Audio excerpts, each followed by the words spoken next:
Hi, today we're going to be demonstrating scanning tunneling microscopy. Here's our sample plate for scanning tunneling microscopy. This is the back of the plate where the components can plug in and complete the circuit from the sample to the rest of the plate. There's two plugs, one for STM and one for AFM.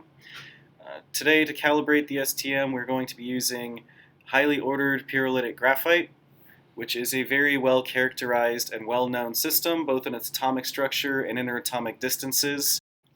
Before we can begin scanning in the STM, we first need to clean the surface of our sample. In order to do this for graphite, we apply a layer of Scotch tape flat on the graphite surface.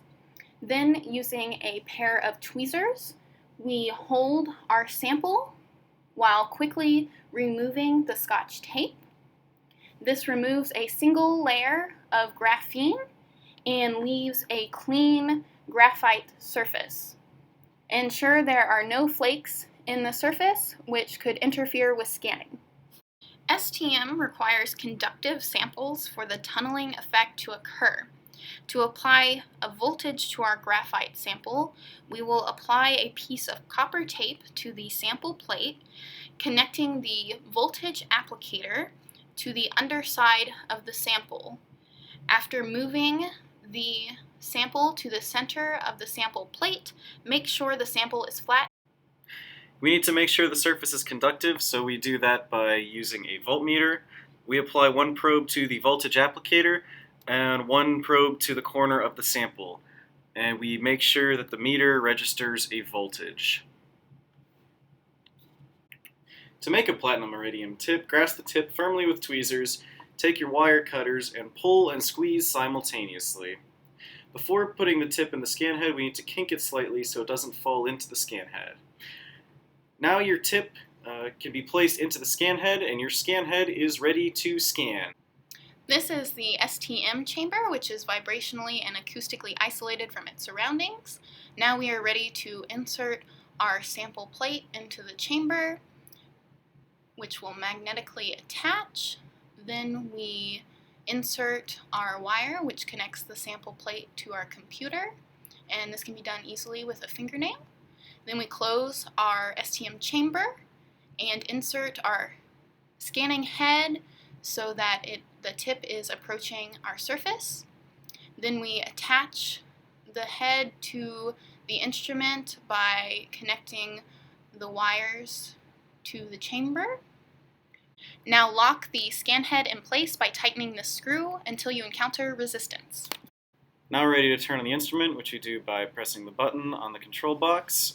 We double check to make sure that the lights on the scan box are on, and then we are ready to activate the PicoView software, which you see is the icon in the upper right hand corner of the screen. So now that PicoView is open, we are ready to approach.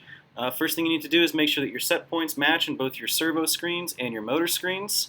The next thing you need to do is make sure that your approach speed is equal to 1 micrometer per second. And then you go back to your servo screen. You set your bias. The bias that you choose depends on your surface. Now we're ready to approach, so we go up to the top of the screen, hit the little down arrow, and our tip is approaching our surface. So now we've approached our surface. You can tell because the little bar in the middle is stable and no longer moving. Now that we've approached, we can begin our scan. The scan will begin generating the image, which you can see on the right-hand screen. To save your images, you first must set the file name, type in a name of your file that can help you identify this sample.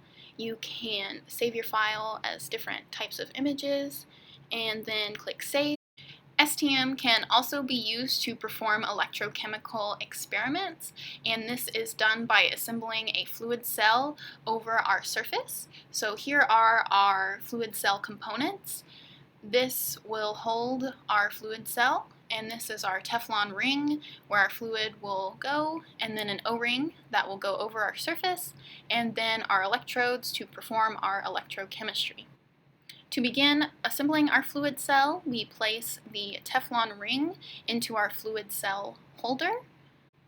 Now we place our O-ring onto our surface make sure it is centered over the surface. Then we place our Teflon ring face down and align our fluid cell holder holes over the screws in the sample plate. Now we must anchor our fluid cell in place. This is done by using a thumb to hold down the fluid cell. We push up on the springs underneath the fluid cell so we may clip the fluid cell in place by sliding them into our fluid cell screws. And then on the opposite side, we place in our second screw. This should be a little tight to ensure our cell can hold fluid. Now we may begin pipetting our electrolyte solution into the fluid cell. After this, ensure that the cell can hold the solution and not leak. Now we can place our counter electrode into our fluid cell. This can be done by using a fingernail to open our spring. Place one end of the electrode into the screw and one into the fluid cell. Then we can place our reference electrode using the same method on the other side. Make sure the electrodes do not touch each other or the surface. When working with an electrochemical cell, we must use coated tips to ensure our tip is not acting as another electrode. When you're done scanning, withdraw your scan head so that you don't clunk your surface with the scan head while you're removing it. So now that we're done scanning, we unlock the STM head from the rest of the instrument. We gently remove it, making sure not to drop it under any circumstances. Then we break down the sample plate by opening up the chamber, gently removing the component that attaches the plate to the rest of the instrument. This requires a little bit of force, but make sure to only use a fingernail on the edge of the white Teflon component. Now that we're done scanning, we can X out of the program, log out of the computer,